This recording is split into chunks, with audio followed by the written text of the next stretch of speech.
uNkulunkulu sithi lesikhulumako lesiprofithako sathi ukuthi siprofita lesithunywa uNkulunkulu asilandzele umculo bazalwane njengoba sibabona nabo Elisha nje nabo lebe baprofeta lokenteka labakuthunywa uNkulunkulu ngoba mangaprofetwa ngimi ngingenayo lo moya waNkulunkulu noma kungathiwa nangu ya umuntu ufile lapha hamba umvusa ngeke ngimvuse ngoba ngite lo moya waNkulunkulu siyadinga kuba simfune Jesu Kristu njengoba asifela lamhla uvukile ufanele makavuka kube khona lokuvukako la enhlitiyweni futhi ngalelinye ilanga makuthiwa nangu umphefumulo uyabitwa ungabe sewusolo umane uthi hawu asewuhambe uyongibitela noma umfundisi noma uyongibitela umkhokheli amanathi ongithandazela base verse 6 bazalwane mawufunza livesi lika 11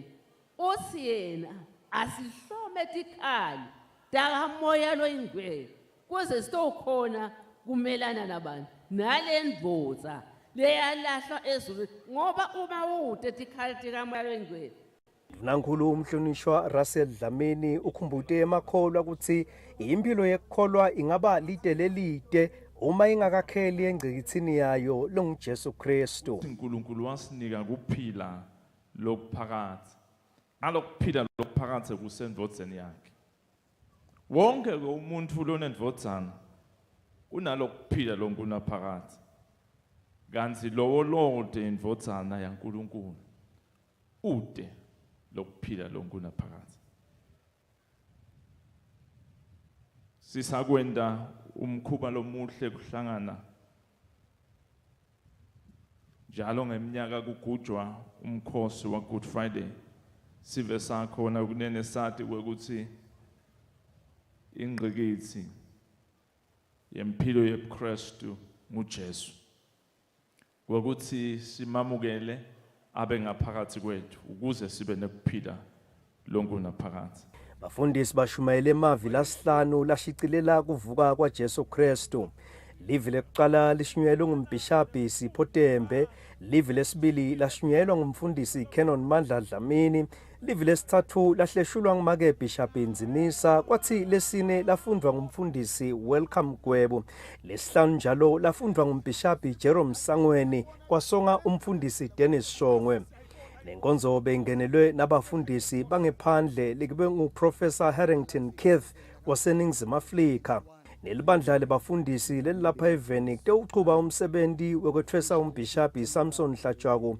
ticuta professor wemabandla ngemva kokuthi yahlonjwe eNyuvesi yetenkolo eNingizimu Afrika iEmmanuel Christian University noko libandla libikele emakhosi ukuthi lisetawubuya lilandzele umhambo wemaswati wekubika angakathweswa umbishopi kudawusi ngemsombuluko bafundisi bashaya itandla kiyo indlovu yemhlaba esigodlweni eludzidzeni kanti ngalwesibili batawushaya itandla esilweni semhlaba esigodlweni enkabezweni ubika kwethu indzabeni ngisandile makhanya enkundleni yesive kasomhlolo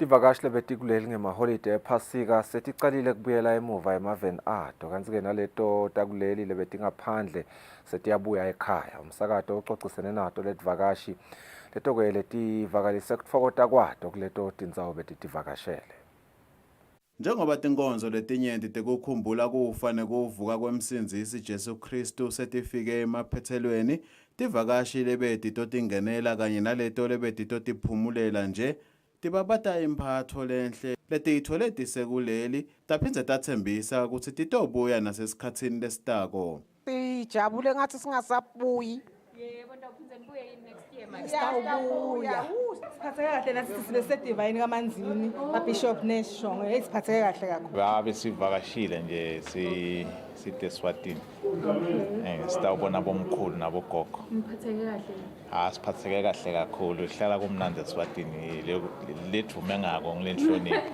ngakulokunye leto lebetiphumele ngaphandle kwakuleli nato tithi lapho betiye khona betiphatheke kahle lekungumphumela wekubambisana kweleSwatini nemave abomakhelwane ekuphatheni kahle tivakashi kuthi iminotho yalamave itothuthuka I enjoyed it and I was crying when it was time to go back home. Yeah, it was fun. I met peers, they were great and they were so loving, they truly cared. Siyobona gogo ngala. Just abanebranyana nje lencane. Sibuye enkonzweni yase Believers in Christ, headquarters yethu le. Hey, I like the zip lines and I like to go to Mlilwane to swim. Tekuvakasha letilethwa tenkholo kuleli tithathelwa etulu njengoba nakusuka inyanga yendlovu lenkulu litiko letekuvakasha lasukumisa umkhankaso wato lapho lagcugcutela khona abazalwane ukuthi bambathe tinkonzo tabo. Etindzabeni te-Eswatini TV kubika Mbonga Dube naSonto Mlangeni eNgwenya. Sivele sinyenti ayisehli kahle indzaba yekwenyuka kwentsengo yagesi lokubhekeke ukuthi kuchubeke nakucala inyanga yamabasa kusasa. Kanti ke lesive sithi lokusivisa buhlungu ukuthi konke kuyakhula kepha emaholo akenyuki. Sekusele amahora lambalwa ukuthi intsengo yagesi yenyuke nga-8.02% kulomnyaka timali wa-2024-2025 lokwagunyatwa ngumlawuli wetemandla iSERA. Kwenyuka kwagesi kufika nje eminyakeni timali wa-2023-2024 gesi wakhula nga-10.14%. Sive sikhombisa kungakwemukeli lokhu. Ngiyabuva buhlungu mani kude ngakwenda kube nginako ngangiyenda ukuthi lokho akukho right ingelo drenga yogesi ngoba wona lo 300 lo ngumkhipako awucedzi ngisho inyanga. Petrol yanyuka imiholo imile eMaswati ngaleyo ndlela Maswati ayasapresseka ngeke kuze kulunge nje Maswati le standard asibavumele eMaswati ukuthi igesi anganyuka ngale ndlela. Ngeke ngikhulume lutho concerning the standard of living and everything. Tinipoti durele la titolo asase stawutsini abasikhuphulele emaholo khuphuke nasetikoleni bangete ama-allowances nangabayangeteka. Mandla Njakala lokhulumela inhlangano yebathengi uthi-ke eMaswati kufanele sale asebenzisa naletinye tindlela tekonga gesi. Lokho sesibonile sekufike nema-solar energies lokukhonako ukutithengela ukuthi ifakele ekhaya. Labo-ke labakhonako lokho abakho kuthenge vele kusetshenziswe and kuyagqugqutelwa vele ukuthi kube dingo lesiba nato emakhaya. Sidokwathi lokho ukuthi lokuningi siuseve gesi ngoba gesi angeke sisatshintsha kuye sengiyelo sesiphethe. Kumbe nje kulokunye nangigcina kule ngitawugcina kuko ngiloko LPG gas. Ngokuthi siMaswati siyathi kamhlophe ukuthi iLPG gas sengulenye indlela lesiyisebenzisa kuye energy. But ke asiboni kahle lokho ukuthi le price yale LPG gas ima kanjani ngabe khona in esera la sisita ngako ngalapho ukuthi ibe controlled le price ngoba ibitwa sinome kanjani lamgwaqweni. Nangabe ke liswati lithenga gesi wa100 emalangeni kusho ukuthi ke kusukela ngemsombuluko liswati litawutfola gesi longu-43 units. Tindzabeni kubika Sonto Mlangeni Mbonga Dube eMbabane. Bonakala ngathi bafuyi isola bayikhathaleli impahla yabo njengoba ibonakala ijangaza emigwaqweni yakuleli nakumaholiday eliphasika. Labo lababekelwe kwelekelela ngekuyisusa uma iphunyukele emgwaqweni bakhala ngekuthi banikati bayo batithela ngalabanzako uma bexwayisa ngekuthi bangayiyekeli imfuyo yabo ngoba igcina seyibangeta ingoti emgwaqweni. Imigwaqo lapho tinsatheli talomsakato tikhanze khona tinkomo letingaba ingoti etimotolweni nguloyo losuka eNgwenya uye eMbabane kaManzini kalonhlupheko naseNkweni lapho sithole khona kuthi ikhona inkomo lebese ishayiswe imoto.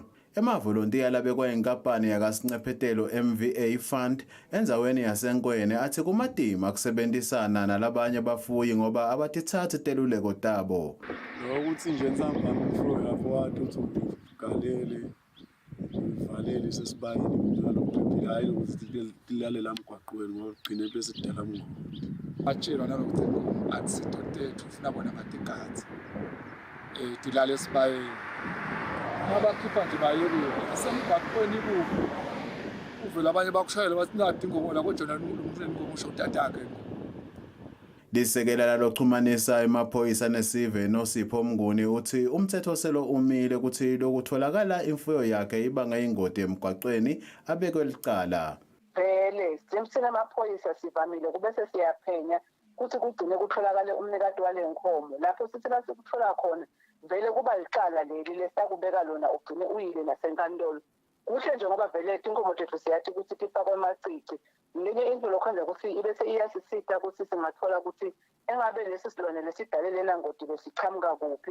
Lokho kwenteka nje evikini eliphelile indvuna yetemsebenzi lemikhulu nekuthutha umhlonishwa sikhulu Ndlaluhlaza yasukumisa umkhankaso wetekuphepha emgwaqweni kuleli Phasika lapho yanxusa khona sive ukuthi siqinisekise ukuthi imigwaqo yakuleli iphephile nebashayeli bachubeta imotolo tabo ngendlela lephephile. Etindzabeni teSwatini TV ngumbongwa Dube eMbabane. Seyifike emaphethelweni inyanga yabomake pheceleti i-Women's Month kanti umxhumanisi wetinhlelo temkhankaso we-1 billion rising Gcolanhlwatshako uthi imetamo yahulumende ekuhlanyela kubomake iyabonakala noma ke sekhona tikhala ikakhulukati eluhlangothini lwekuyesekela bomake ukuthi babe setinkhundleni tepholi. Inyanga yendlovu lenkulu njalo ngeminyaka inyanga lapho kuphakanyiswa imisebenzi yabomake kanye neligalelo labalifakayo etinhlangothini letahlukene. Kule nyanga bekunemicimbi-ke lapho bekutsingizwa tindzaba tekutfutfukisa bona bomake. Umxhumanisi wemkhankaso we-1 billion rising Gcolanhlwatshako uthi-ke kufanele uhulumende ahlanyele tinhlangothini letifaka ekhatsi kwesekela bomake eluhlangothini lwetebuchwephesha. Nasikhuluma-ke ngeki-investor kubomake tinhlango sekufuna sitibuke silive. Asikabuki kuphela nje ukuthi bayawukhicita tinto letawuletha imali. Kepha funa sibuke lokuthi labomake laba ingabe bandlondlobele yini esigabeni sokuthi ba-empowerishe ku-leadership. Buholi bayabuconza ngoba noma kuluphi uhlobo noma ngabe ibhizinisi noma ngokulapho khona uyadzinga lokuthi ube nokuconza buholi noma uthi leadership nawungumholi ukusiphi isigaba. And siphinde sisakhuluma ngalokuthi babe nekuqeqesha obuholini. Siphinde sifuna ukuthi sibabone etigabeni letehlukahlukene tekushaya kwemithetho ngoba njengoba sifuna ukuthi silithuthuke lelive lithuthuka esigabeni sokuthi nemithetho leshaywako live labomake likhona.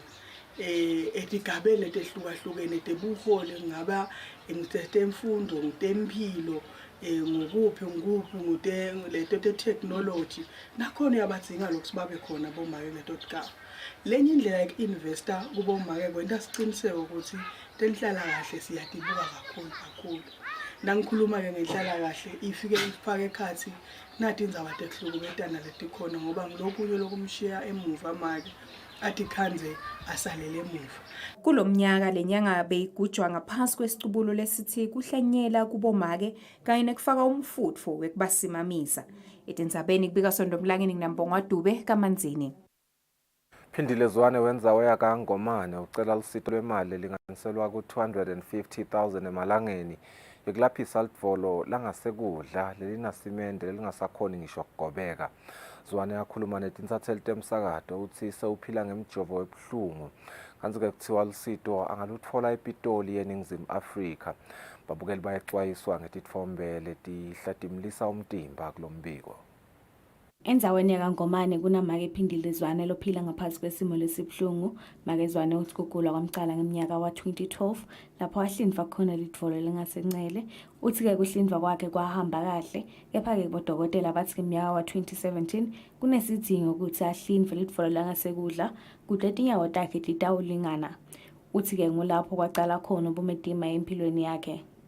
Ngathi ngihlinziwe langaphole ngapho kubuyela ngibatshela ukuthi kubuhlungu bagcina sibatholile ukuthi ngathi kuchekile base bangibita 2022 mhla ka-5 ngathi mithwa mhla ka-7 ngahlinzwa le-medicine clean of Dr. Mazibuko. Then bangitshela ukuthi after 6 months batawubuye batongikhokha lo that special cement labayifaka. Bangasakhoni-ke kungikhokha because ngema-finances kaPhalala bathi kude imali kaPhalala, so kufanele ukuthi ngime until Phalala ba-right. So ngabuyabuyela agcina-ke sengimile ngase ngicela ikhampani ukuthi ayingisithe. Bangithatha ikhampani yangimikisa Manzini Clinic. Manzini Clinic bathi angiye eNelspruit, ngaye eNelspruit bathi angiya ePitoli. La bafike banginika khona le quotation ukuthi batawukhona kungenda lo dokotela lo le ePitoli.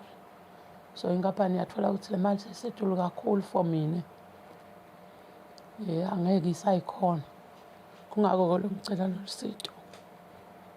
Simane bangihlangabetele because kubuhlungu angilali. Udokotela bala nkampanini bahamba baya le medicine wathi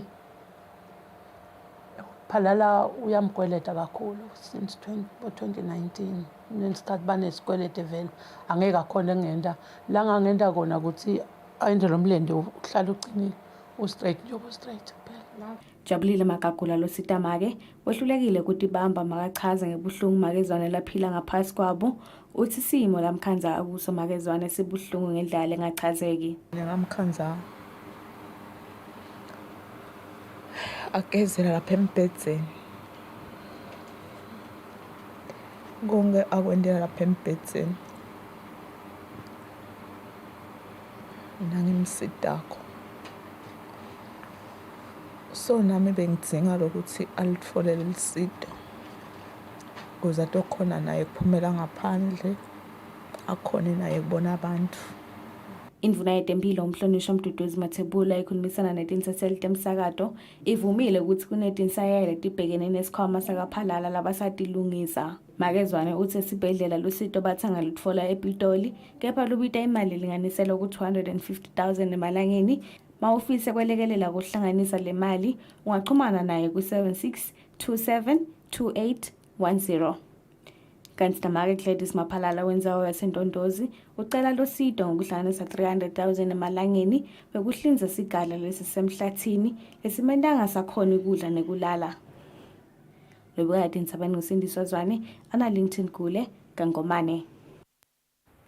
Balimi labalimata ibhidvo nalokunye kanye nalabenta imisebenzi yetandla bajabule kakhulu ukukhangisa ngemisebenzi yabo ngesikhathi ke kunemakethe yokukhangisa ngemikhiqizo yabo eMbabane sukwini la Itolo. Inhlangano lesita kukhangisa tilimo tamtsabo nemisebenzi eyenziwe ngetandla yi-Ekuphileni Farmers Market ibambe umcimbi lapho khona abalimi bebakhangisa ngemikhiqizo yabo. Thina Holo omunye wabasunguli uthi leli lithuba lebalimi nalabenta imisebenzi yetandla ukuthi bathengise tintfo tabo. It's exposure. It does help farmers financially. It also gives them networking benefits so they can connect with other farmers and homemakers and producers. Yeah. Lo munye wabalimi lebe bakhona Gabriel Gininza uthi lena indlela lenhle yokwenda imali ngemisebenzi yabo. Kusisita ngendzaba yemsebenzi nje umsebenzi sekude kahle kusisita nangana ukuthi sithola income kusisita ke nendzaba yokuthi lokunengi kude lesikulahlako si recyclisha yonke into kubuye kusebenze asispendi nesikhathi lesinengi siyothenga abomanyolo sisebenzisa noma ngabe yini sakhele compost siphindze sithathe nekudla loku scrap food and waste siku recyclishe kunakusana kusakhelele lama products ethu abe healthy because asisebenzisa nema pesticide and insecticide kuma products la healthy ngendlela leqakile nje. Emakhasimende ajabule kakhulu ngetilimo labatitfolile asho nekuthi atfolele okunengi kakhulu. Local produce, it's very impressive, and this is the place to find it. But there are not enough people who come here. This is like Swaziland's best, Eswatini's best kept secret. And you can have a cup of coffee upstairs. Okay. Yeah, at his place. Yeah. The guy here looks like a secret agent with sunglasses on. He's the owner. And no, it's very nice. It's a nice combination of food, coffee, local produce. Kanti le makethe ibanjwa njalo ngemgcibelo wokugcina enyangeni. Lobukade insabani ngusindiswa Zwane ana LinkedIn kule eMbabane.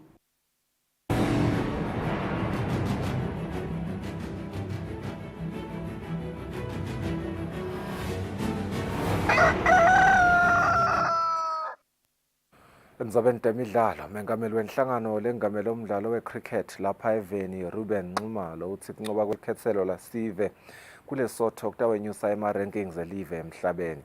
Kanti likhethelo la kuleli linqobile kuLesotho emdlalweni wesihlangu wema-cricket or rather wesihlanu ngema-wickets lamathathu. Lemidlalo idlalelwe eMalkens Country Club. Ngemuva kokudlala ngekulingana amalanga lamabili ngalesihlanu kanye nangemigqibelo lamakhethelo lamabili abesadlala wekugcina lobengumdlalo ukuthola champagne wale series. ILesotho kuqale yona kubhetha yathola ama-runs lang-127 kanzi bekuphuma ama-wickets layimfica. I-Eswatini bese iyabuya iyabhetha nayo yathola ama-runs lang-128 kanzi kuphuma ama-wickets lasikhombisa lokwenta ukuthi i-Eswatini inqobe lomdlalo ngama-wickets lamathathu. Lo mdlalo lona-ke awusiwo nje ukuthi friendly kona but ICC uyarekhoda kusho ukuthi kunema-rankings lesiwatholile nje lokuswine le series le. So sibonga kakhulu ukuthi naloku imsebenzi yelive ithe qithi saka but sikhonile ukuthi sidlalise le midlalo. Sibonga kakhulu kubo bonke labende ukuthi kube impumelelo. Sibonge-ke nelisuthu ukuthi isuthu litinikile isikhathi latosinika umdlalo lomuhle. Bongani Musiwa lohola likhethelo laseLesotho uthi ufisa ngathi imidlalo lefana nalena ingadlala njalo ngeminyaka kude kutonyuka lizinga lekudlala kulamave lamabili. We have to at all times, even if we can do annually, we have to at all times maybe host this event, and then we can improve. We can improve so far as game time is concerned. So yeah, when we can host this kind of games, I'm telling you, cricket in Swazi and cricket in Lesotho will improve most definitely. Kanzi Zamathabethe lokhulumele inhlangano lengamele inhlangano tetemidlalo lapha eveni uthi bayinhlangano batoyisekela inhlangano emidlalo yekhilikithi nasebabuyisela tinyawo khona iLesotho. Kanzi nasekuhlonyeliswa kapteni welikhethelo lakuleli Abdul Bat nguye lokhethwe njengemidlalo odlale wacama. Lobikile umsakazo Eswatini TV temidlalo ngilinda Dlamini eMalkens. Kabe ncinsimbi yesithupha siba hlola imarket sitabuya sichubeka nehlelo.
Welcome back. Addressing the Security Council on the Palestinian question, Tor Wensland, who is the United Nations Special Coordinator for the Middle East, he's under the Peace Process Department. He said that the devastating conflict in Gaza has continued alongside daily violence in the occupied West Bank. Here's more. In a continuing trend, 35 Palestinians, including 17 children, left their West Bank communities, citing violence and harassment by settlers and shrinking grazing land. Mr. President, Security Council Resolution 2334 calls on immediate steps to prevent all acts of violence against civilians, including acts of terror, as well as all acts of provocation and destructions. Unfortunately, the devastating conflict in Gaza has continued alongside daily violence in the occupied West Bank. Mr. President, in Gaza, according to Gaza Ministry of Health, from 8 December to 18 March, at least 14,550 Palestinians were killed, including approximately 4,200 women and 6,000 children, and at least 27,800 were injured. This brings the total reported numbers by the MOH since 7 October to more than 31,790 Palestinians killed, a majority of whom are reportedly women and children. According to Israeli sources, 134 hostages are still being held captive, of some 250 taken hostage on 7 October.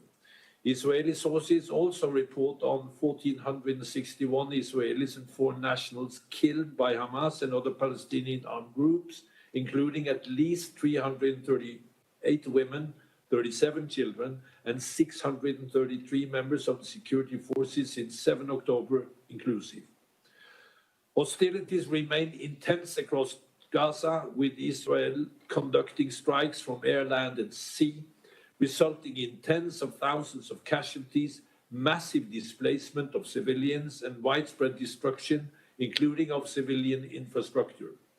Hamas and other Palestinian armed groups continue to hold civilian hostages, launch attacks at the Israeli forces, and fire indiscriminate rockets towards Israel.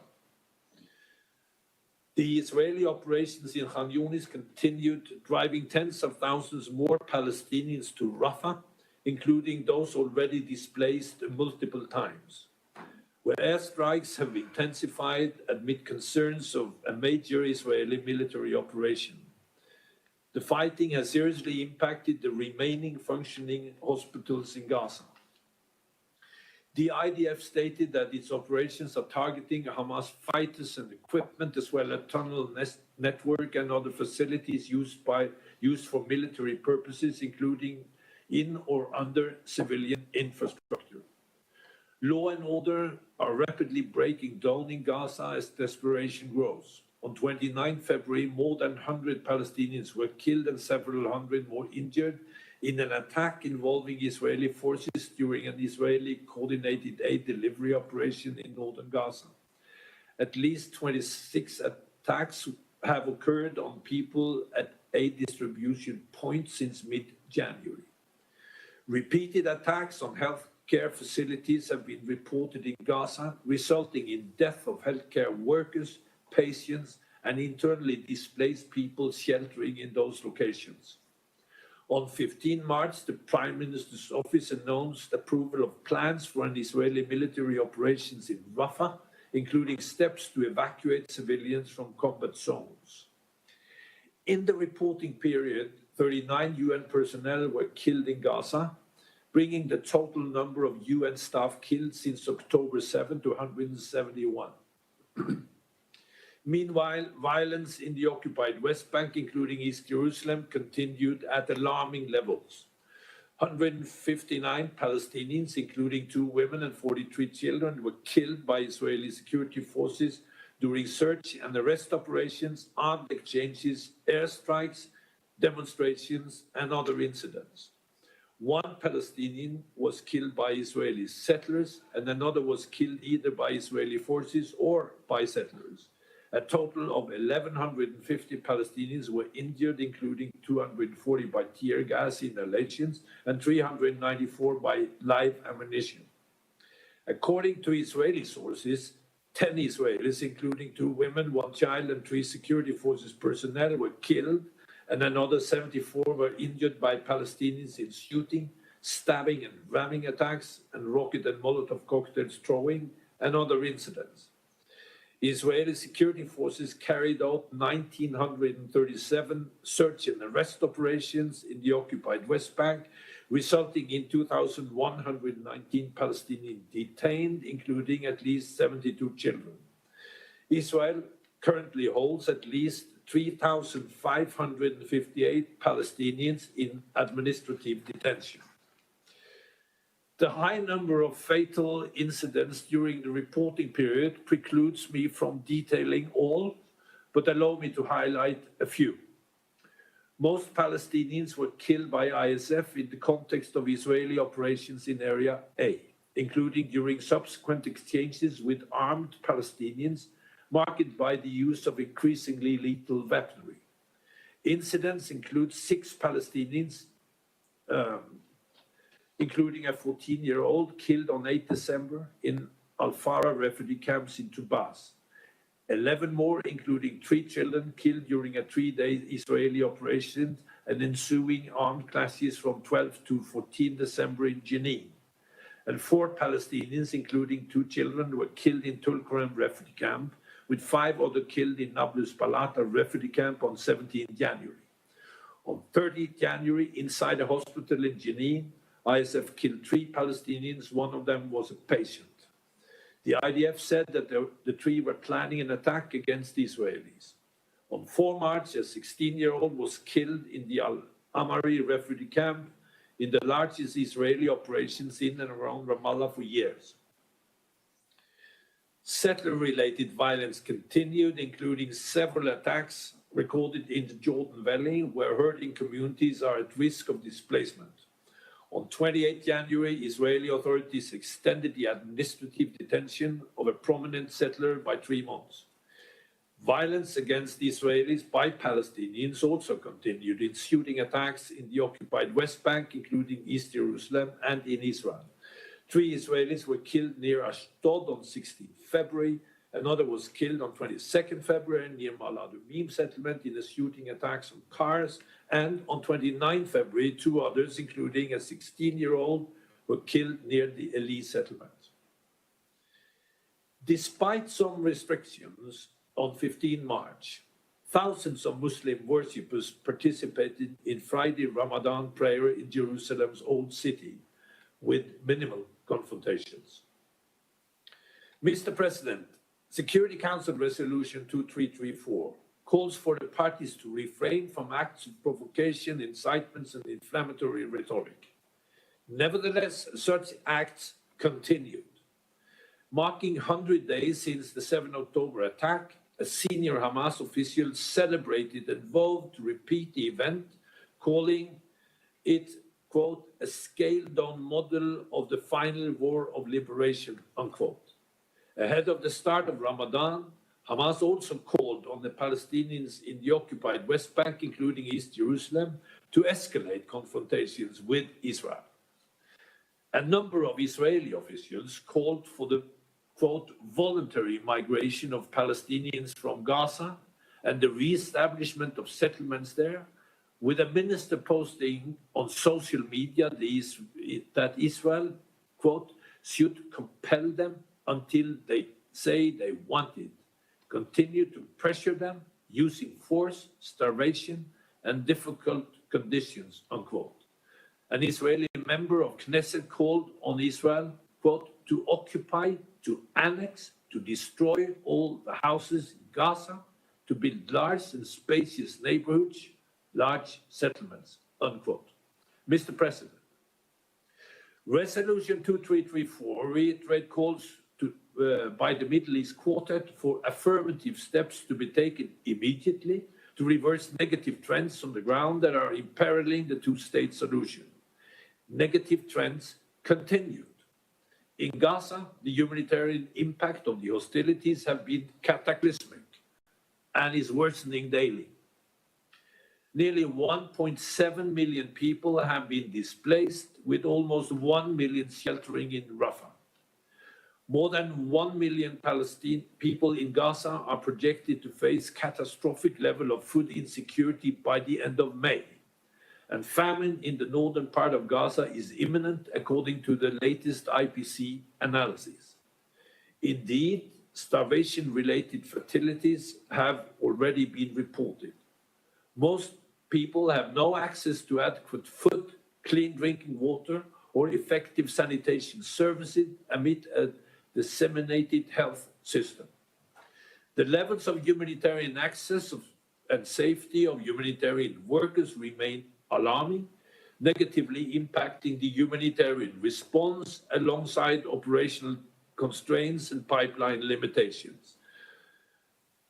Near daily Israeli denials of and delays of coordination of movement, including detention of humanitarian workers and ineffective deconflicting mechanisms, and the lack of approval of adequate communication equipment and armed vehicles, makes humanitarian work extremely dangerous.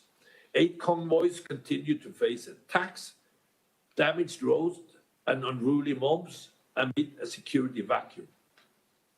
Some progress was made on the maritime corridor from Cyprus, with the first shipment arriving on 15 March, alongside opening of an access point in the north of Gaza. On 29 December 2023, the Republic of South Africa instituted proceedings against Israel before the International Court of Justice concerning alleged violation in the Gaza Strip of Israel's obligations under the Convention of Prevention of the Punishment of the Crime of Genocide. On 26 January, the ICJ indicated provisional measures in the case. On 29 January, Palestinian Prime Minister Steyer announced the government reform program centered on improving accountability, reducing deficit, enhancing revenue, and upgrading services. Following Prime Minister Steyer's resignation, President Abbas announced Mohammed Mustafa Prime Minister designate on 14 March. On 29 February, per an arrangement agreed to between Norway, Israel, and Palestinian Authority, the PA started to receive the clearance revenue that Israel collects on its behalf. The revenues exclude an amount Israel says the PA transferred to Gaza, which the parties agree would be held in trust fund in Norway. The fiscal situation of the PA nevertheless remains extremely precarious, with soaring unemployment and poverty rates in the context of increased movement restrictions. Intra-Palestinian discussions took place in Moscow on the 1st and the 2nd of March. During the reporting period, Israel provided information alleging 12 UNRWA staff were involved in the 7 October attacks. The employment contracts of the active staff members were terminated, and the Secretary General immediately activated an internal investigation, which has delivered an interim report. He also appointed an independent review group, which visited Israel and Palestine in March to assess whether the agency is doing everything within its power to ensure neutrality and to respond to allegations of serious breaches. Mr. President, Resolution 2334, the Security Council called upon all states to distinguish in the relevant dealings between the territory of State of Israel and the territories occupied since 1967.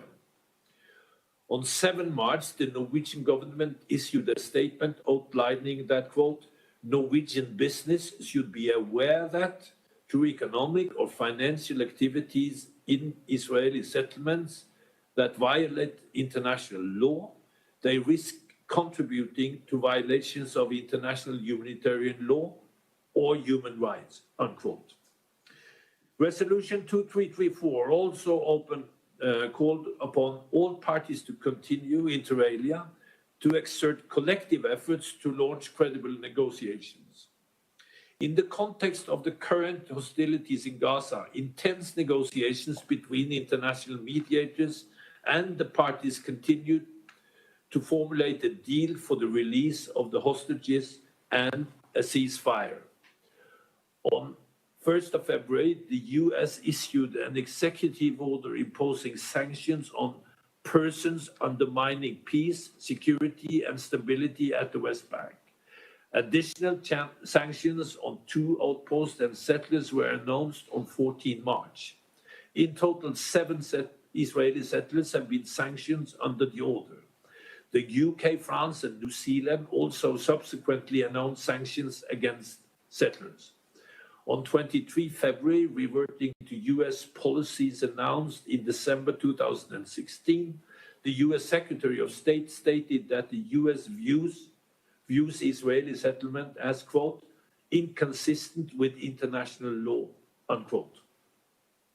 On 4 March, the UN Special Representative of the Secretary General on Sexual Violence in Conflict released findings that there are reasonably grounds to believe that conflict-related sexual violence occurred in multiple locations during the 7 October attacks in Israel, and that there was clear and convincing information that sexual violence has been committed against hostages, and reasonably ground to believe that such violence may be ongoing against those still in captivity. While the scope of the visit in the occupied West Bank did not include verification, the special representative stated that he received information about various forms of sexual violence, as well as sexual harassment and threats of rape against Palestinian men and women in detention settings, during house raids, and at checkpoints in the West Bank. Mr. President, in closing, allow me to share the Secretary General's observations on the implementation of Security Council Resolution 2334. 1. I once again condemn the horrific armed attacks by Hamas and other groups on 7 October. Nothing can justify these acts of terror. The remaining hostages must be released immediately and unconditionally. While in captivity, hostages must be treated humanely and allowed to receive visits and assistance from the Red Cross. I'm horrified by the finding of SRST pattern regarding the use of sexual violence during the 7 October attacks and sexual violence committed against hostages, which may well be ongoing. All perpetrators of such acts must be fully prosecuted and held to account. As hostilities continue, I reiterate there is no justification for acts of terror that were committed and the deliberate killing, maiming, and abduction of civilians and other protected personnel, and using sexual violence against them. The use of human shields and the firing of indiscriminate rockets towards Israeli population centers are violations of international humanitarian law and must cease completely. Secondly, I am appalled by the immense scale of death, destruction, and human suffering brought by Israeli military campaign in Gaza, with civilian killings at a rate that is unprecedented. I condemn the killing of the thousands of civilians in Gaza, a majority of whom are reportedly women, children, and protected personnel. Nothing can justify the collective punishment of the Palestinian people. I am concerned over what may be violation of international humanitarian law, including possible non-compliance with the requirements of distinction, proportionality, and precautions in attacks. I reiterate that ordering the massive displacement of the population in Gaza without ensuring the basic humanitarian needs can be met raises serious concerns about compliance with the applicable legal requirements. The entry of humanitarian supplies has been far below what is required. Hospitals must be respected and protected by all parties and should never become battlegrounds. International humanitarian law cannot be applied selectively. It applies to all parties to a conflict at all times, and the obligations to comply with it does not depend on reciprocity. I mourn the UN staff killed in Gaza. Their courage and dedications will not be forgotten.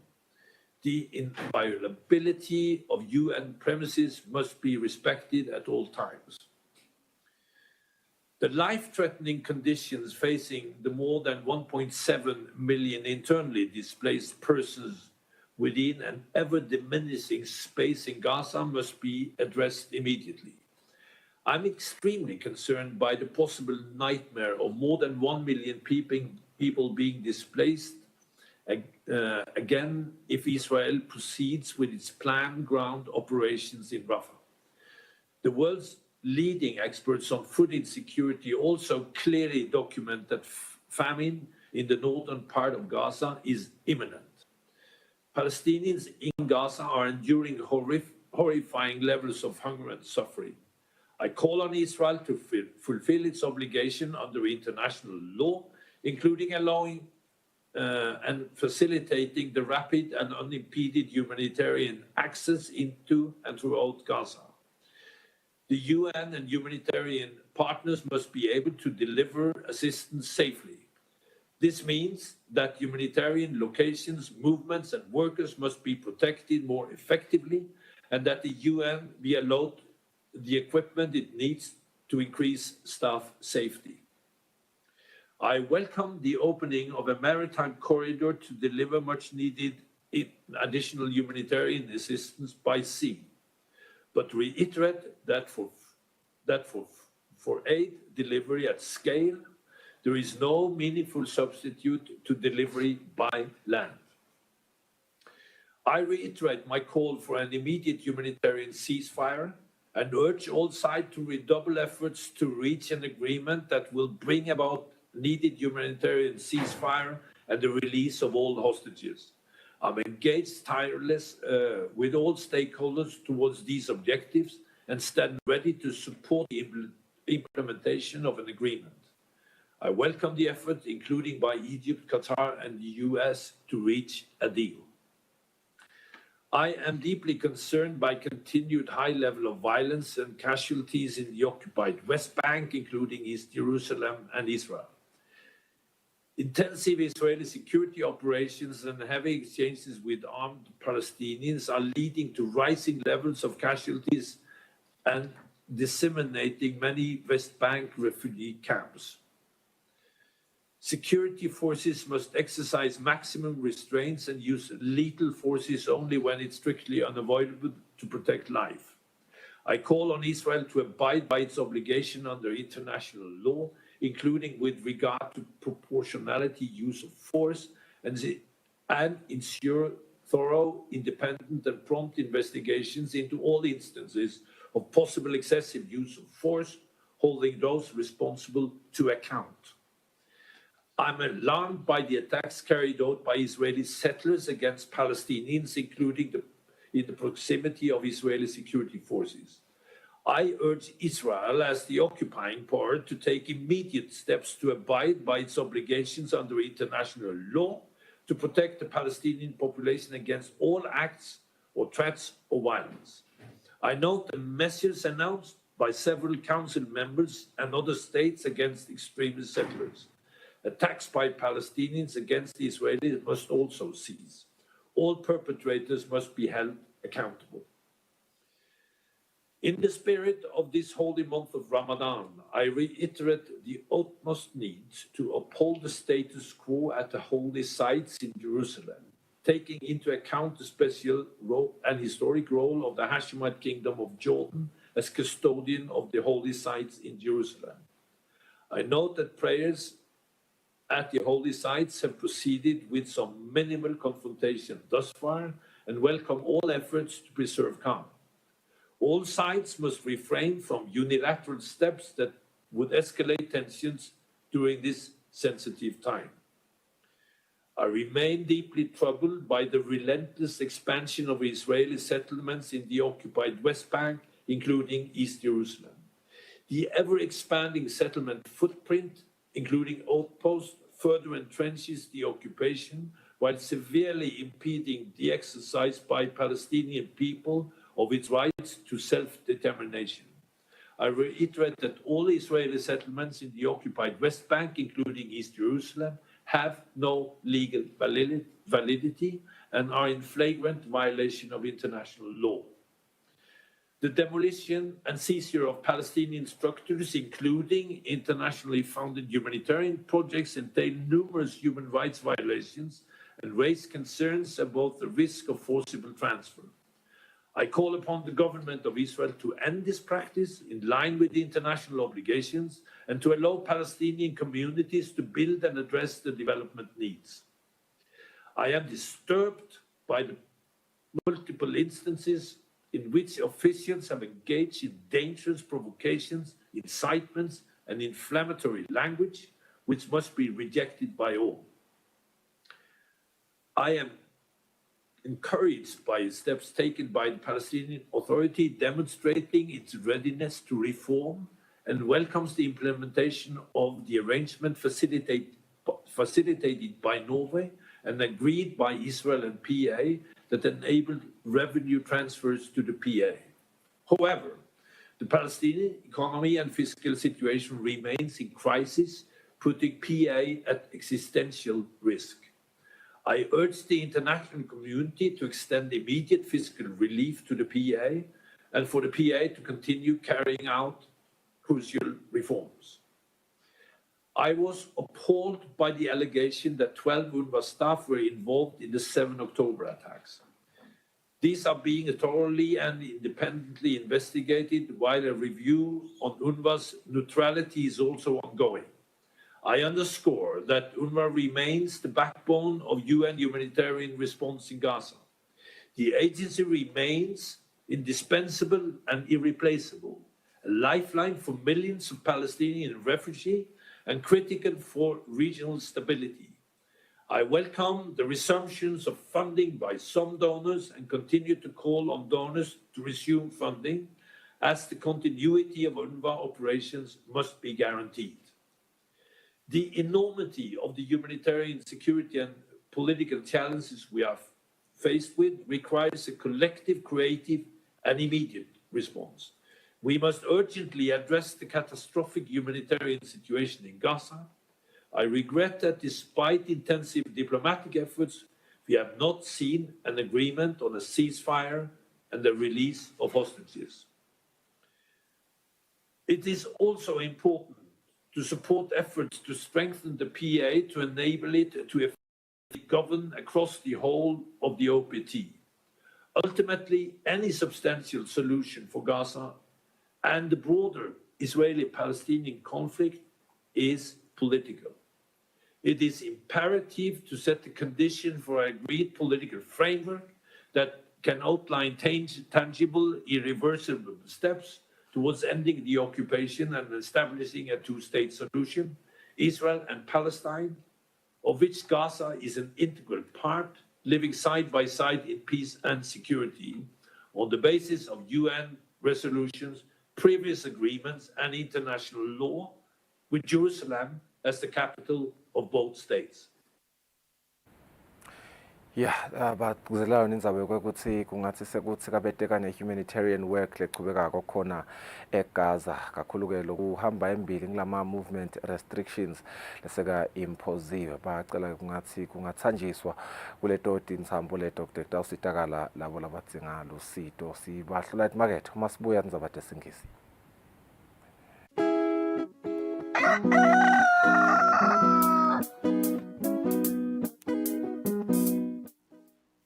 Kude lesinye isikhathi ngaphandle kwalesi. Aba research bafunze. Being risky means ukuthi nalokuwa kwayo kulula. Nathi kufuna sente ukukhicita lokusemndeni.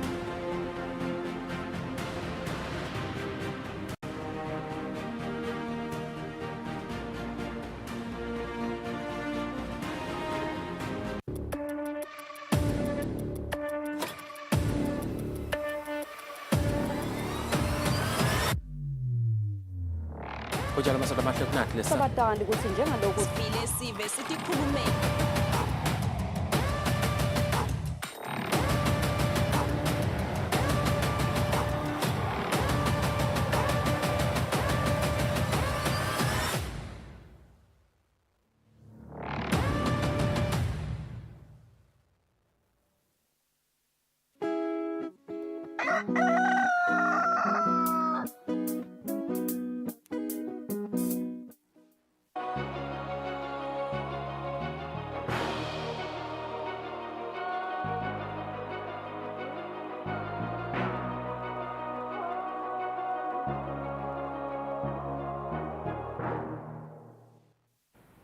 Welcome back. This is the news at 7. Domestic pressure on the Israeli government is rising as protesters blocked Tel Aviv's Ring Road on Saturday, following 2 demonstrations in Israel's biggest city that called for the release of hostages that are held in Gaza.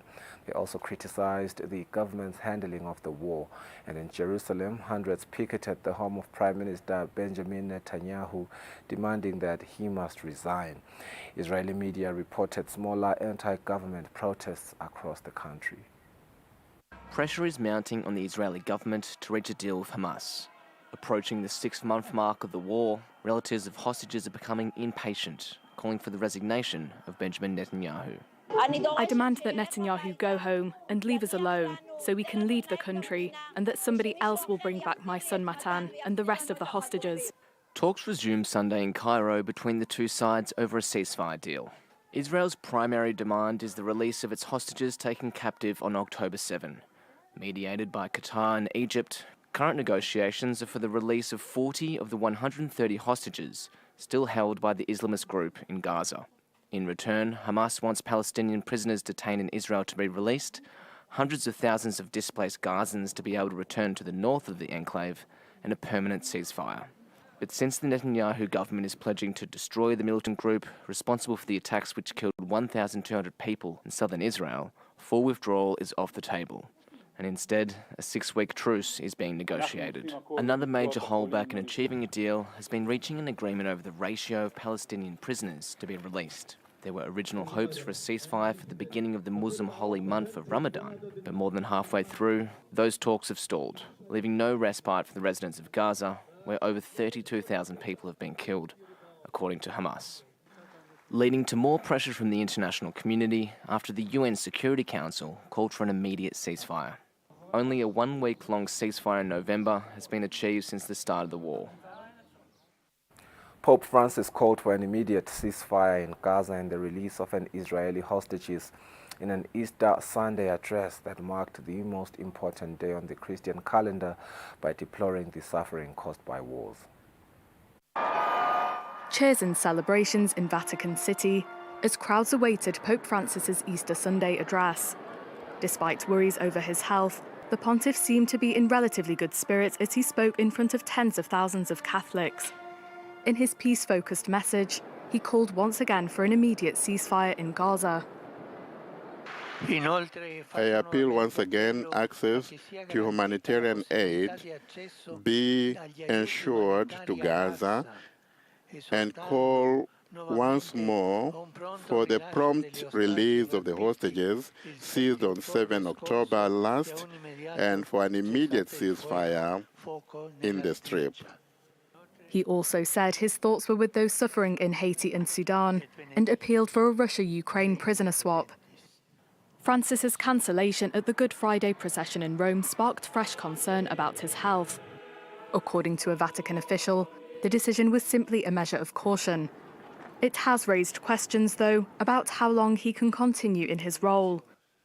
Francis has suffered a string of health issues in recent years, including knee pain, which sees him frequently use a wheelchair.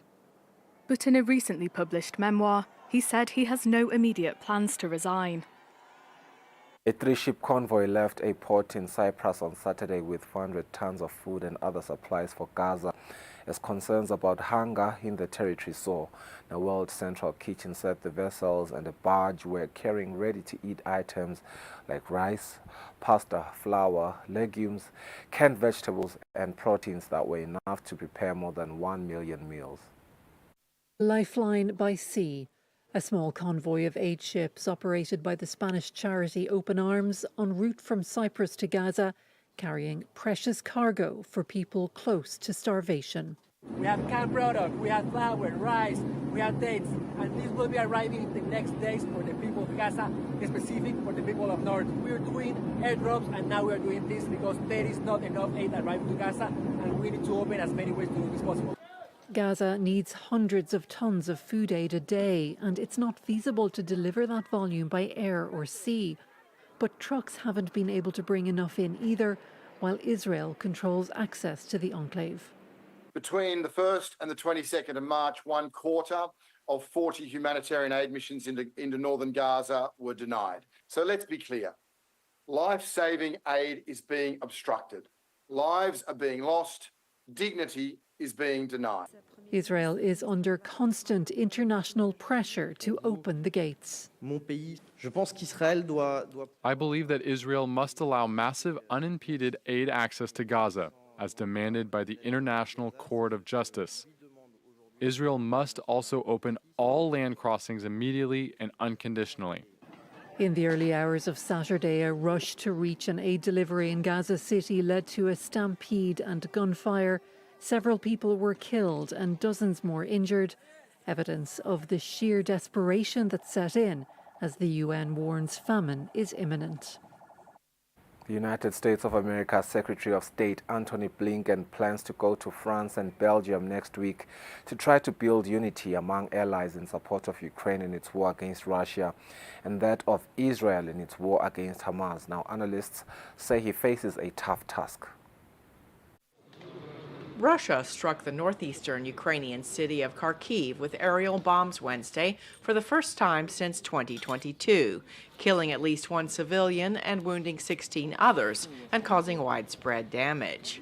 Secretary of State Antony Blinken is heading to Europe next week to cement support for Ukraine, as the State Department announced. Secretary Blinken will travel to Paris, France, and Brussels and Leuven, Belgium, April 1st to 5th to underscore our commitment to the NATO alliance, strengthening transatlantic partnerships, and addressing global challenges. In Paris, Secretary Blinken will meet with French President Macron to discuss support for Ukraine, efforts to prevent escalation of the conflict in Gaza, and a number of other important issues. French President Emmanuel Macron stirred up a controversy last month by saying that it is imperative that Russia be defeated and that it should not be ruled out that the West may need to send ground troops into Ukraine, a suggestion the U.S. and Germany swiftly rejected. One expert told VOA that he believes Macron was expressing the view, often expressed by the U.S., that all options are possible, without meaning troops would be deployed in Ukraine anytime soon. We're in a tougher moment in terms of the war in Ukraine, and it is imposing new challenges and new risks for escalation. In some ways, the United States and France are the most outspoken and the most forward-leaning on the question of support for Ukraine across the Atlantic. So there's every reason for us to be on the same page, but I think that meeting with President Macron will certainly be very important to codify that. Meanwhile, Blinken will head to Europe next week as outrage there and elsewhere grows over the suffering of Palestinian civilians in Gaza due to Israel's war against the U.S.-designated terrorist group Hamas. Another expert told VOA that in Paris and Brussels, Blinken will likely face the complex task of having to listen to and reassure allies while maintaining support for Israel's right to defend itself. He's going to have to articulate strong support for Israel. I think Biden has been unambiguous on that point, but at the same time be sensitive to some of the concerns that Europeans have in particular about Israel going too far, or Israel not having a long-term strategy, or of Israel engaging in human rights abuses in Gaza. Another discussion top for Blinken and his counterparts is likely to be the terrorist threat posed by the Islamic State group, which claimed responsibility for the attack last week on a concert in Moscow. The U.S. dismissed as propaganda charges by Russian officials that Ukraine was involved in the attack. Japanese health officials searched a Kobayashi pharmaceutical factory on Saturday, March the 30th, after the drug maker reported 5 deaths possibly linked to health supplements. This was said by one of the officials there. Several dead and dozens hospitalized. Japanese officials have raided a non-operational factory in Osaka, suspected of producing dangerous health supplements, claiming to lower cholesterol. This medical expert accused the company of prioritising its finances and called on it to warn the public. This can prevent further kidney and health damage. However, the company may have been concerned about the impact on its image if they had informed the public immediately. Disclosing the product's problem could have negative economic consequences for Kobayashi Pharmaceutical. An investigation into the products is underway in cooperation with government health authorities. Supplements all use benekoji, a kind of red mold, and could be bought at drugstores without a prescription from a doctor. Kobayashi Pharmaceutical says little is known about the exact cause of the sickness, which includes kidney failure. The company says it's considering providing refunds based on further investigation. All the dietary supplements and related products containing red yeast rice ingredients will be recalled. We will treat overseas consumers equally with Japanese consumers. About 1 million packages were sold to the public over the past 3 years. And Kobayashi Pharmaceutical also sold benekoji to other manufacturers and exported some of its products.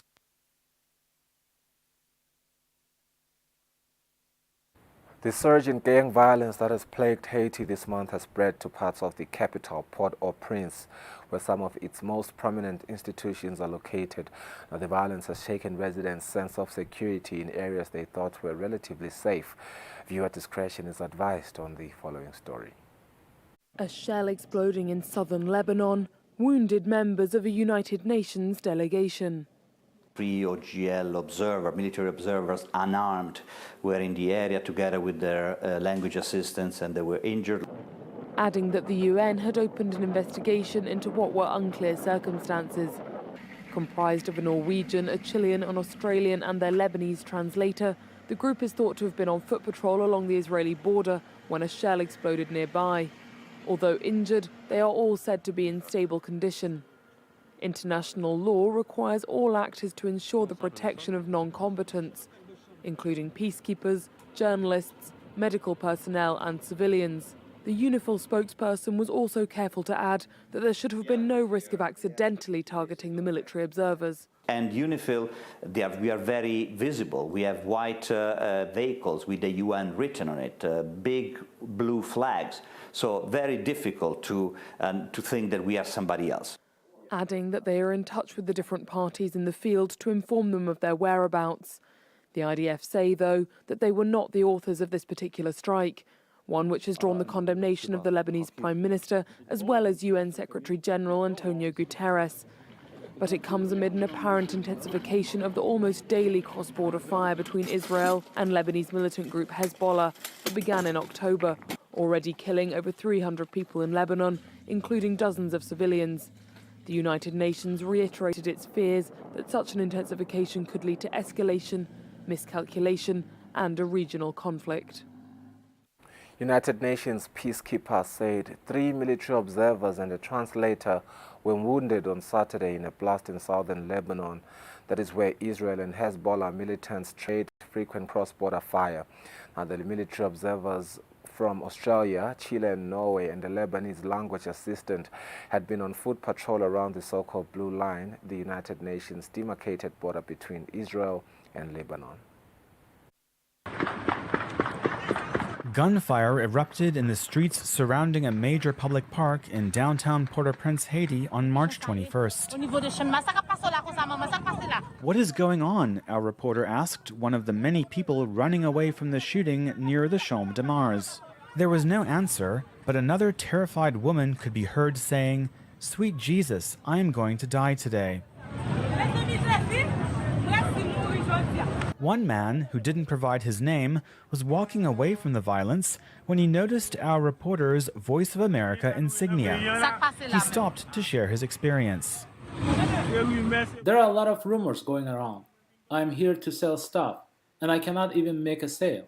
I am now 60 years old. I cannot live under this kind of pressure. I have to leave and go home. A young man on a motorcycle, bleeding from his leg, stopped to get his wound bandaged by an armed man dressed in black.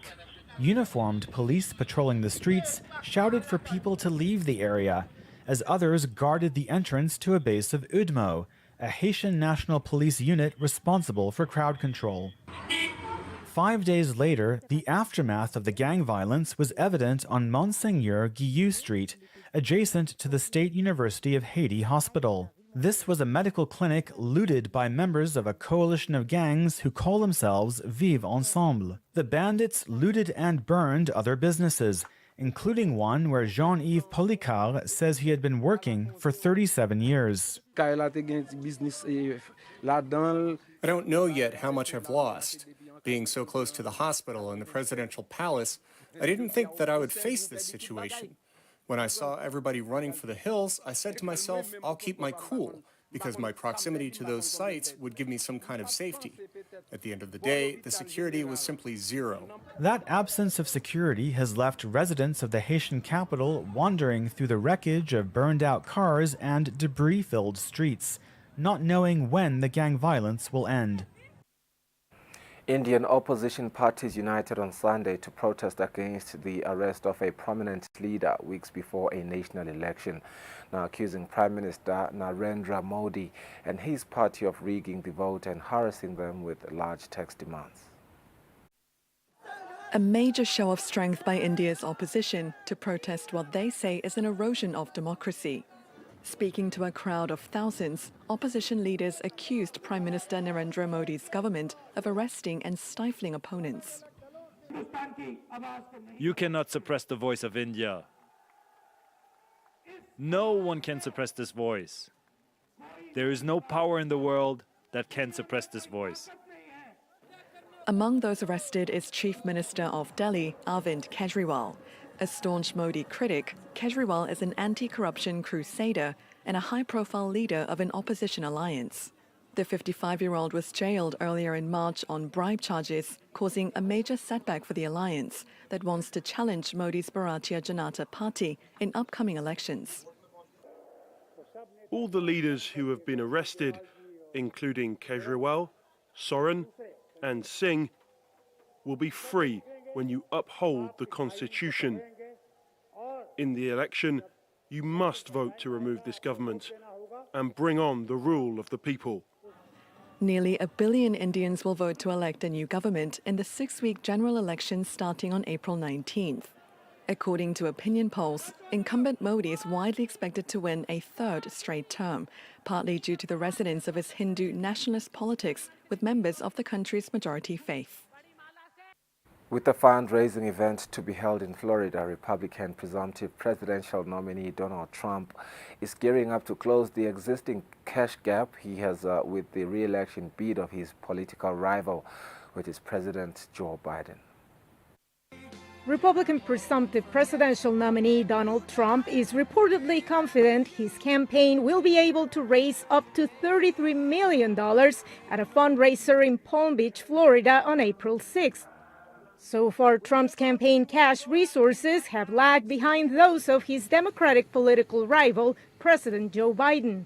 Last Thursday alone, flanked by predecessors Barack Obama and Bill Clinton, Biden's campaign raised $26 million for his re-election bid during an event in New York's Radio City Music Hall. U.S. voters interviewed by VOA on Easter Sunday at the Washington Mall shared their views on the candidate's fundraising efforts. The money is needed for things like advertising, specifically travel, staff, that sort of thing. It's not clear to me as far as having a firm grip on where all the money goes. I think that too much money is poured into our elections on either side. I think that we need to cap the amount of spending that we're doing on elections. The candidate's messaging and strategies need some work, says U.S. student Dana Boggs. I just don't see any importance in how anyone is running their campaign right now. Actions would definitely be more important to me than any campaign. While visiting New York City last week, Trump focused on the importance of fighting crime. He's expected to hold rallies in the coming days in Michigan and Wisconsin. Biden told reporters he'll visit Baltimore this week. His attention has been forced to shift from the campaign trail to the recovery efforts in Maryland after a cargo ship crashed into the Francis Scott Key Bridge on Tuesday. Maryland's Governor Wes Moore appeared Sunday on CNN's State of the Union and called the accident, quote, a national economic catastrophe, as supply chains could be disrupted as a result. And so the reason that we need people to move in a bipartisan basis and move in a fast basis is not because we need you to do Maryland a favor. Maryland needs no favors. We need to make sure that we're actually moving quickly to get the American economy going again, because the Port of Baltimore is instrumental in our larger economic growth. $60 million in immediate aid were approved by the Biden administration after the bridge collapsed, and a large extent of the rebuilding costs are also expected to be financed by the federal government. An analysis by Britain's Royal United Services Institute has found that many Western nations still rely on Russian nuclear fuel to power their reactors. Now, despite efforts to sever economic ties with the Kremlin following its 2022 full-scale invasion of Ukraine. France has 56 nuclear reactors, generating around 2/3 of the country's electricity. It is also one of Russia's biggest customers for enriched uranium to power those reactors, according to a report by London-based think tank Royal United Services Institute, or RUSI. It says that despite measures to cut economic ties with Russia, several Western nations still rely on the country's nuclear fuel to power their reactors. Imports into France from Russia of enriched uranium have increased significantly since the start of 2022. So there was an increase of about 184% in volume. The French utility EDF is even planning a joint venture with Russia's state-run Rosatom to process uranium at a site in Germany. France isn't alone. The RUSI report details Russian uranium exports to the United States, Germany and the Netherlands. Russia is still the biggest exporter of enriched uranium enrichment services globally.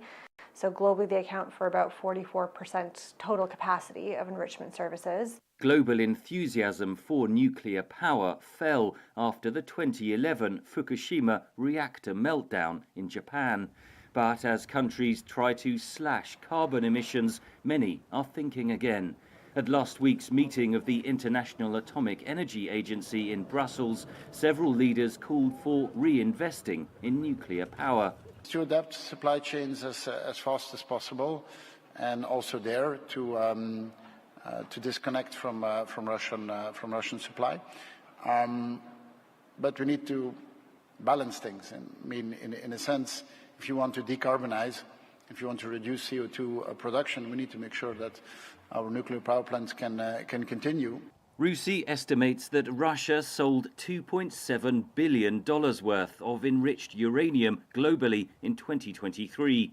The report says exports to China have increased, raising suspicions that Beijing could be importing Russian enriched uranium to facilitate greater exports of Chinese enriched uranium supply, so-called displacement. Sanctions need to be, or any kind of restrictions need to be multilateral. Otherwise, because of the complexity of enriched uranium supply chains and fuel supply chains, Russia will find the weakest link in that, wall of restrictions to try to continue accessing Western markets. Western nations are trying to boost their nuclear self-sufficiency. France is boosting uranium enrichment capacity at this site in Trikastan by over 30%, according to nuclear industry reports. The American firm Westinghouse and Ukrainian firm Energoatom have begun producing nuclear fuel that can supply former Soviet reactors in Eastern Europe from a site in Sweden. Dolzakova of RUSI says it will take at least 2 years for the West to end reliance on Russian nuclear fuel. Highway and airport projects are yet to begin in Nepal as India and China compete for influence in the Himalayan country through infrastructure projects. Analysts and politicians say Nepal's government is performing a balancing act to stay neutral in the contest. These rough, dusty tracks are where the Kathmandu-Terai Expressway was due to be finished this year. But the project that was supposed to link the capital to the country's south is only 1/4 of the way done, local media reports say. And officials say it won't be completed until 2027 at the earliest. Residents along the route say they're tired of the lack of progress. Beirun Tama is a farmer. He says, the faster it is built, the faster the citizens of Nepal can develop. Also, this is an open area. The dust from the current road even makes it into our house. For the cows and animals, the dust gets into their food as well. Road construction has been held up in a court battle between Indian and Chinese companies who bid for the project.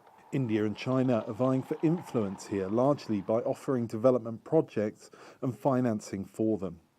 The country is strategically important for both, as the Himalayan mountain range, which runs through Nepal, forms a barrier between them. Analysts say Nepal is walking a tightrope to stay neutral. They just try to work according to their interest. Both the countries put their interest first before serving us. We need to trade consciously while taking any help from them. So we don't want to fall in their geopolitical quagmire. Pokhara International Airport serves one of Nepal's tourism hotspots. It was built by Chinese contractors with Chinese financing and opened in January 2023. It's yet to welcome any scheduled international flights, however. Local media say India is dragging its heels in allowing flights to go there because of the airport's Chinese connections. At least 6 other China-backed infrastructure projects are delayed, according to the Kathmandu Post. Analysts tell VOA the government is wary of finalising the terms of the project for fear of giving away too much power to China. Politicians say that India is a more natural partner for Nepal. We are situated in between two giant countries, so we have to borrow the technology and resources of both sides. But you know, because of geography, because of history, because of our religions, we are close to India, that we must say. At the same time, our relations with India must not give any negative impact to China. As Nepal continues the balancing act, this stretch of the ring road round the capital, Kathmandu, recently expanded thanks to a Chinese-Nepali joint project. Roadside business owners say they are just happy to see some development. Now shoe shops, hotels, cell phone shops have all opened here. The old shops have been renovated and improved. And if you look down the road, the stores that used to be empty are now full and occupied. As delays to other projects continue, so too does India and China's battle for hearts, minds and roads in Nepal. That is how we wrap up our news for the day. We'll go for a net break. We connect with Fabrice and Sonera after the break.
Did you know that where you live, the food systems around you, your opportunities to be active, all of this has an impact on your risk of developing obesity? How big is this issue? How can you reduce your risk of developing obesity and protect yourself?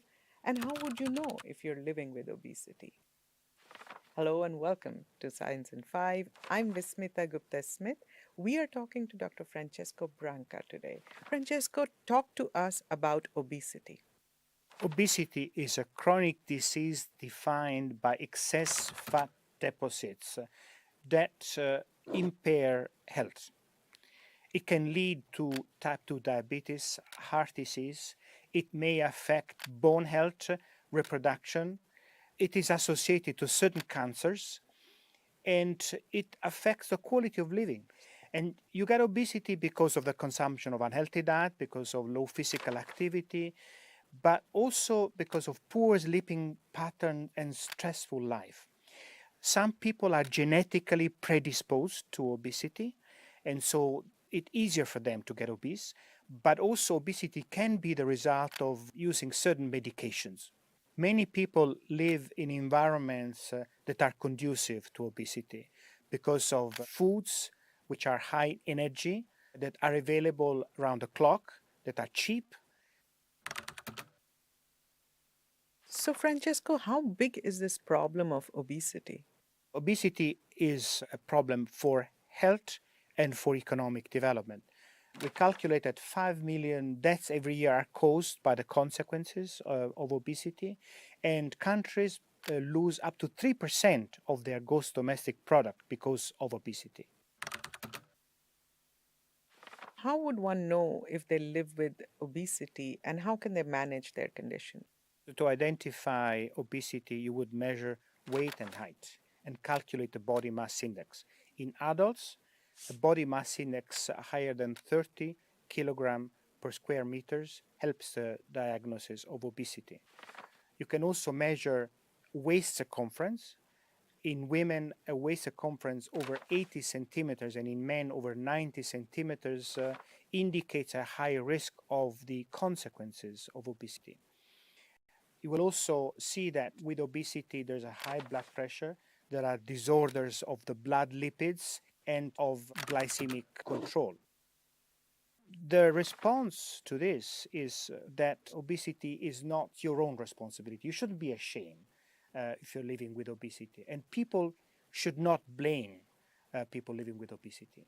Then the most important thing is to go to see a health practitioner who also should be professional and respectful for the people living with obesity, should help the diagnosis and should help with an integrated response, which is providing counseling on diet and physical activity, and as needed, suggesting drug treatment or even some surgical practices that would limit the consumption and the absorption of food.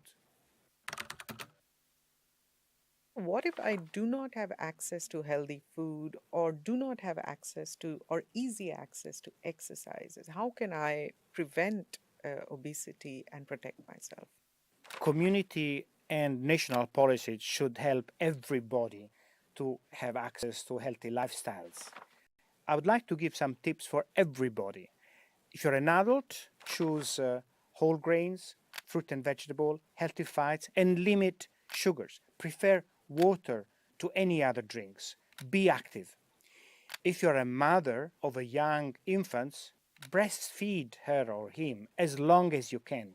Then for older children, give water and not sugar-sweetened beverages, fruit and vegetables instead of confectionery, walk to school, limit screen time, and make sure that adequate sleep is given. Thank you, Francesco. That was Science in 5 today. Until next time then, stay safe, stay healthy, and stick with science.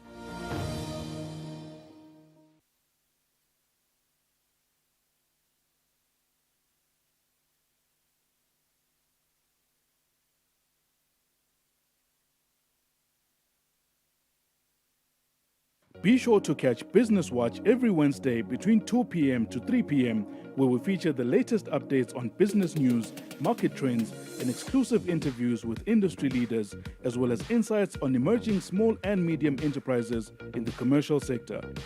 Business Watch, your business leader.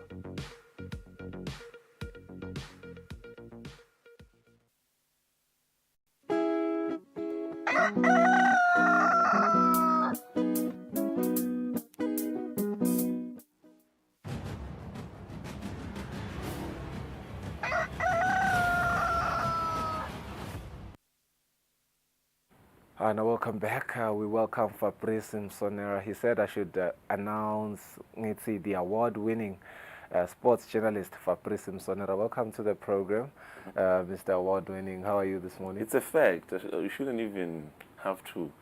It is a fact. I didn't dispute that. Yeah, it's a title. It's like when you say Professor Banban, Dr. Banban. It's a title, so it goes with the name of the person. Yeah, what a morning's feast. And what a long weekend it's been, especially in the sports industry. I think that you're an award-winning journalist. I want to assume that you were out looking at every development that was happening, this weekend, particularly in the MTN Premier League. It was back after being away for a while, and I know you made some predictions last week, Friday, as to what was going to happen during the weekend and what the log standings would look like today, as it's a Monday. But a few remaining games. I think the deciding games really on what we betted on are playing today. And that's, Green Mamba is playing today against the Birds at 3 p.m. And you have your Young Buffaloes against Denver at 3 p.m. It's going to be really interesting how those will pan out. But I'm just looking at these other games that played over the weekend. Of course, started on Thursday, Wanderers beating Rangers, something that we anticipated, that we discussed. But in Singers in Hotspurs, just clearly showing to be a team that is to be reckoned with, beating Highlanders this weekend. Swallows won against Pirates. Eswatini United, 4 goals against Madley. I didn't expect that, I'll tell you that much. I didn't expect that. But what do you make of these results? Pretty much it was a good weekend, especially for the teams that played from the Thursday that you mentioned. So I think, having seen the results, what keeps exciting Miss Fiso is that, like I've said before, once we get into the weekend of activities, we don't know by the time we finish the weekend who's going to be on top of the log. I mean, Swallows defeating Monene Pirates totally changed everything. They are on the log of the league, at least for now, because there is action later on. Young Buffaloes, they're in action. Green Mamba in action. Then you ask yourself, where are we going to get a proper dimension of where the league is standing? But quite exciting for Swallows to maximize their victory against Pirates 3-0. Buffaloes have to defeat Denver, and Green Mamba also today have to defeat Seabirds. Another tough game. I think that we determine everything in what we have to wait for. And then you also have to not forget about Red Leopard against Ilovo. Ilovo, we've seen their gameplay this season. They have shocked some of the big guns, so we have to expect and see what things will look like. For your surprise, look where Manzini Wanderers is at the bottom of the table. For the teams that are fighting for the title, they have moved. Remember, at some point they were just above Monene Pirates with a point, but look where they are now. They are within 3 points. It's going to be tough to reach them now if you look at how they're picking momentum. Rangers, like I said, any team that is not, maybe if you look at the remaining games of the season, we've talked about how we've only left with 6 games in the season. That's 18 points. So you look at between number 11 and number 14, anyone can still go down. Rangers, like I said last time, they are not safe. You have to put question mark on Seabirds. I think the team that you can say that is quite safe, it's Madlenya and Ilovo, if you look at where they are standing. But any team that is within that reach, if Seabirds are to be defeated today, and then you also have to ask yourself, can they really maintain the performance in the remainder of the season? But it is quite hard, it's quite tough. Teams that are just in the middle of the table, look at how Highlanders have dropped after that defeat against Singers in Hotspurs. What a victory it was. Spurs 2-1. It's getting exciting. And I think the remaining games of the season, it is now tough to predict, especially at the top of the table and at the bottom of the table. Anything can happen, and then we're gonna have to see. I'm so much interested now in terms of the bottom of the league. I'm so much interested to see what is going to be between Denver Sundowns and Monene Pirates, because slowly, Wanderers are just shaping themselves away from the relegation zone. But today's fixture, these 3 games, these 3 teams, Green Mamba, Red Leopard, Young Buffaloes, they are just in huge action. If they all get 3 points, then we might have to look at also who has to take the center stage in terms of the points. But for me, anything to go by. If Buffaloes are to get 3 points, they will finish the holidays on top of the league, because they will get 38 points. While for Green Mamba and Red Leopard, it's going to be 37, equal as Bafana Swallows. So Buffaloes have a chance to reclaim the title. Yeah, similarly, Green Mamba does has a chance as well. But my thing is, you look at a team like Bafana Swallows. I mean, we've had concerns during the season where they look like, okay, they are not looking like they're in their best shape. But you look at their last 5 games, they've been looking really good. Being able to not even get a single loss in their last 5. Do you want to be confident that they are competitors up there with Young Buffaloes and Green Mamba? I mean, Green Mamba, Buffaloes and Leopards, they still have a game in hand. But I guess to what you always like to say, so far this year, this is probably one of the most exciting leagues if you look at just how competitive they are, if you look at the top 4. is Mbabane Swallows really competing for the first position? I know it's quite an ironic question to ask, seeing that they're at the top of the league, but the teams below them have a game in hand. Are they going to be able to compete at a high level with Buffaloes, Leopards, and Green Mamba? They have a chance. They have a chance. We always talk about the team that is leading at the moment. They have a chance. Yes, we know that they have an Ngonyama Cup final this coming week. They still stand a chance. So I said it, anyone between number 1 and number 4 can take the league. But I said, personally, opinion-wise, I think, in my opinion... How many games left again? 6 games, if we want to count. Are we counting Singers in Hotspurs out? You can really... They could be lucky. They could be lucky. There's another example that we look at somewhere else, like in England. When you mention Singers in Hospice, we look at a team like Aston Villa. But let's stick to this. I think if you look at the top 4. Yeah, the top 4. The consistency of these 4 teams then tells you that... Hey, man, you look at the last 5 games of Singers, and you do want to look at their most recent run. Just look at that table there. You look at, if I'm judging by consistency, between number 1 and number 5, it's 5 points. I'm looking at Mbabane Swallows. I'm giving them a round of applause.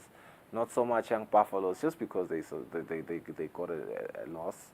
Red Leopards, I'm not really impressed with the amount of draws, but that's still impressive not to lose a single game. Green Mamba, not entirely impressive, but you look at Nsingizini and the teams that they're beating now, 32 points, 5th position. 5 points behind log leaders. 5 points behind log leaders. And how the reason why maybe mathematically they are in the race. Mathematically they're in the race, 5 points. But the reason why maybe when you count the teams that are fighting for the title, you don't really have to put them up there.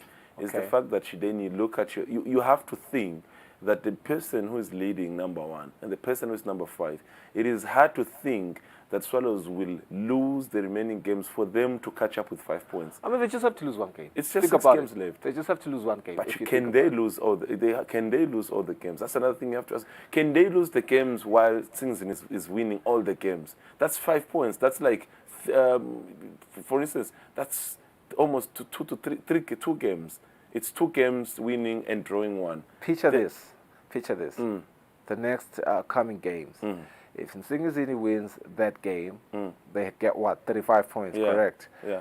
That puts them, so let's assume Young Buffaloes and Green Mamba today draw. We're assuming right now. We're assuming that they will. We can't then assume. No, I'm just giving you a... I don't think all the 3 teams... It's 6 games. That's 18 points. They could draw twice. Yeah, I don't think... You see these 3 teams? Yes. I don't think all of them will lose. 2 of them... But they can draw twice. But 2 of them will get 3 points. 2 of these teams will get 3 points. Green Mamba... Yes, but if 2 of them draw and the next week Nsingizini wins... Yeah, but what if the next week also Nsingizini draws?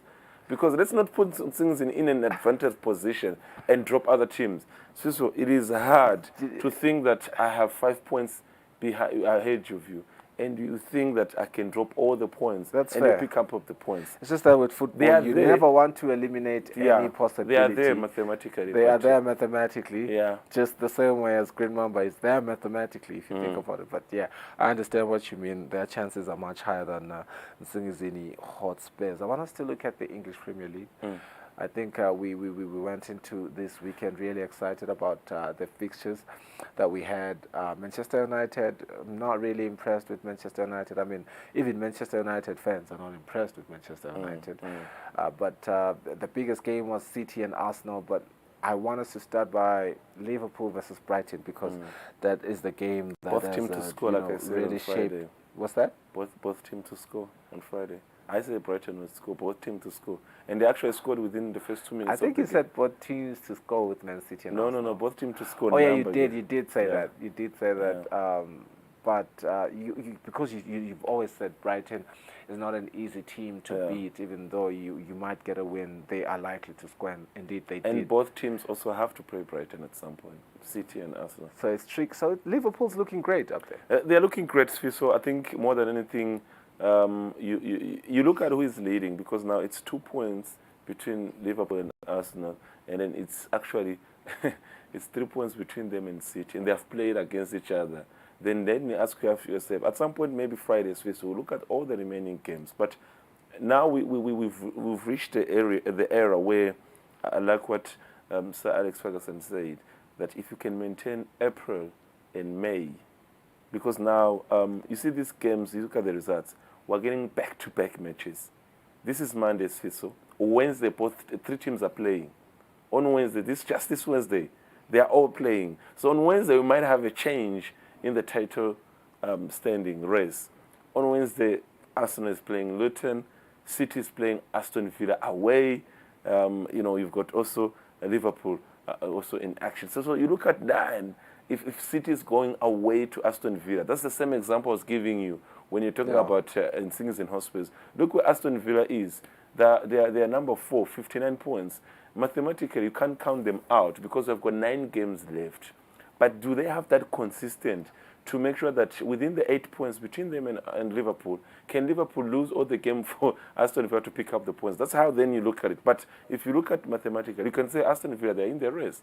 But they have to beat probably City on Wednesday because they host City. And in the first leg, by the way, they drew. If I'm not mistaken, they drew or they lost. But what I know that City didn't get the maximum points against Aston Villa. Then you have to expect that maybe also Arsenal, play Luton. Luton is at the bottom of the table. You look at it. Then Liverpool is in action again. Then this is the consistency. And then from Wednesday, all of the three teams, they're playing on Wednesday. Then they play on Saturday. This is how the congestion is going to be. From Saturday, they now move to Tuesday. City and Arsenal play Tuesday, Champions League. Then Liverpool play on Thursday next week for Europa League. So it's getting tougher now. That's when you have to have your numbers on the bench, which I was quite happy yesterday when you look at both teams, City and Arsenal. I think the bench is quite rich in terms of what you have to offer. With now City also trying all the means. But you play a team against Luton, Arsenal. They're fighting for relegation. You have to see how the story will end on Wednesday. But what a weekend it was. What does the draw mean? And then I think, before I went to bed last night, there was so much noise on social media. Does that mean now, the race is over and everything? I think more than anything, credit to Mikel Arteta because this season he's managed to get 4 points against Arsenal, against Manchester City in 2 games. At home they won. Yesterday they drew. They get 4 points against Liverpool. If you can get 4 points in two games against the teams you're fighting with, then it means you have improved compared to last season when they beat you away and home. When they had that 15-game run, that 15-win run, which is something they're not having this season. Yes, but now you have a change story because now you are the best team going forward. You are the best team defensive. You have now the best team with to collect points against the big 6 because I think they have got 9 points against all the 6 teams compared to City and Liverpool. Then you have to tell yourself at some point you have to give them a chance. They have improved in terms of defensive. They have improved in terms of how they concentrate themselves. So I was actually looking at the remaining fixture. You have to expect that maybe at some point, if all of the teams have to win their remaining games, but you have to tell Liverpool maybe you've got a game against Everton. That's your Merseyside derby. You've got a team against Aston Villa at some point. You've got Manchester United. That's Liverpool. That's a tough games. Same as Arsenal, you've got Tottenham Hotspurs. You've got Manchester United. You've got Aston Villa. That's tough as well. I think for City, the toughest game they have is Spurs only and Aston Villa. Not to undermine other teams, but they have already played Liverpool. They have already played, Arsenal. So it's tough. It's really exciting. But I'm giving everyone a chance. But Liverpool, if really they can also get some of their key players back from injuries, then it's going to be hard to catch them. But City, I think they are lacking something. There's something missing. They can't really get into those finishing line like we saw yesterday in that game. Pep trying all the means. I think defensively, Arsenal was quite compact and very good.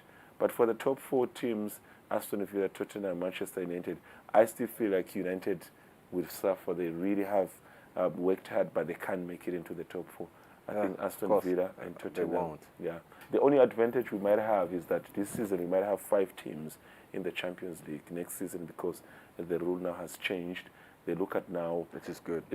So we might have a 5th team from England, especially if a team from England wins the Champions League like last season when City won it. So we might have a 5th team, but for now, I think Aston Villa and Tottenham are the teams to watch in the Champions League. Otherwise, in terms of the Europa League, I think, yeah, the 4 teams actually, it's United, it's West Ham, it's Newcastle, and Brighton also have a chance and to show what they can do. Brighton, a very good team so far, and I think coming into the season, very fresh, very new. That is the head coach, Roberto De Zerbi. He's showed what he's capable. Rumors that he might be at Liverpool next season. We have to wait and see. But what the season's been so far. Teams like Wolves, Chelsea, just maintaining the half of the table, it's going to be like this. But a fight at the top is still on. 9 games remaining. So that's 27 points. Yeah. So 27 points. If all of them that to take all the points, Liverpool finish 94. Probably Arsenal finish 92. And then City will finish 91. That's a long, long way to go. We have to wait and see. Still have the Champions League coming every week. You still have the FA Cup for some teams like Manchester City. Yeah. So, yeah, it's tough. That name down there, Mohamed Salah scoring the second goal in the 65th minute. He has 16 goals now, behind Erling Haaland with his 18. Maybe if we can just briefly talk about that race as well. I think it's important because you look at, just like you're saying, the games that are remaining and the challenges that City potentially has more difficult over Liverpool. And Liverpool, Salah might just have a chance, to win that title if he's going to be consistent with his scoring and dethrone Erling Haaland, who won it last season. Really interested in who's going to, win that top scorer award. I think it's between the two of them, Erling Haaland and Mohamed Salah. Look at how they've been playing, really. You look at Salah, first game since New Year's. Yesterday, first game since New Year's, because after New Year's, then he had to travel for the AFCON in Morocco. He hasn't been fit. He had an injury, then he's back on the score sheet. And actually, there was a debate of some of the former players to say, if you had to talk about the Arsenal team of history, team of ever, I think Salah is somewhere there. He ranks in some of the best players to ever grace Liverpool. So indeed. I think, indeed, he's got that consistency. People thought that maybe with the change of the team, there might be different things, but I think he's got that. He can go all the way. He's a great player, man. He's a great player. Even when the season started, I was just looking at the highlights. Yesterday of how he was playing when the season started. There was a time when Liverpool were passing the ball like that Barcelona team, man. And when it got to Salah's feet, he would just perform magic. So you could see the glimpses of his greatness. May not be as consistent as the greats like your Ronaldos and your Messis, but he's definitely in one of the tiers of greatness. But a perfect exit for Jurgen Klopp, or a beautiful story for us now, seeing what happened last season? Are they coming this season with some vengeance? That's the funny thing. So when you look at the two teams, you look at if you just go around and ask Liverpool supporters, what they're maximizing this season is the league. If you go and ask Arsenal supporters, you've got the league and the Champions League. They're maximizing the league. They won the league. It's been 20 years. And for Arsenal, they have never even won the Champions League. So why dream that bigger? Yes, we can dream that bigger, but I think what's key is the league. Liverpool, same thing. They won it 2019, but it was COVID moment. The fans didn't get a chance to enjoy. For City, they want to rank there in the teams with also more trophies. They did the treble last year, but Pep believes that 4 times in a row winning the league will be an achievement. Another Champions League. And if they take the second Champions League, then they are behind Liverpool and Chelsea, because in England, the team with the most trophies, it's Liverpool. In terms of Champions League, they've got 5. Then Manchester United have got 2. Then Chelsea has got 2. So you also want to be amongst the teams that have got more Champions League. Then later on, you've got your Aston Villa, Sheffield United. These are the teams that people don't remember that they once won the Champions League. So Pep wants to maximize both trophies, league and the Champions League. We've never had an English team winning the league 4 times in a row. So far, they have won it 3 times. Manchester United have done it before, 3 times in a row, but no one has never done it 4 times in a row. So I think Pep wants that in terms of the league. They also want the Champions League. Klopp, I want to leave, but I want to leave the supporters with the trophy. And remember, it's a tie because Manchester United has got 20 trophies all time. Then Liverpool's got 19. So then you have to go to Liverpool. They want to be also the all-time England equal with Manchester United. So there's a lot. And Arsenal, they want to be back to winning ways. They want to win the trophies. They have a history of being the most FA Cup winner. They also want to get into the mix, but it's tough. All the three teams have got a reason why they want to lift the trophy, the league especially. I think you've just answered a question that a lot of people have been asking on social media as to why Arsenal fans like to say Arsenal is one of the greatest teams in England. I mean, you mentioning all the accolades that all three teams have amassed. You've made a good case for Arsenal there. But again, Arteta, Klopp, Guardiola, they are all holding their pens, writing their story, hoping that when this season ends, they have written a beautiful story for their personal careers as well as for the clubs. But it's going to be really interesting to see who will come out at the top. I can make my prediction right now, and for me, that would be really a beautiful story for Jurgen Klopp to, you know, get that kind of exit. If you ask my prediction, I don't know if we should record this. For the sake of the end of the season, I think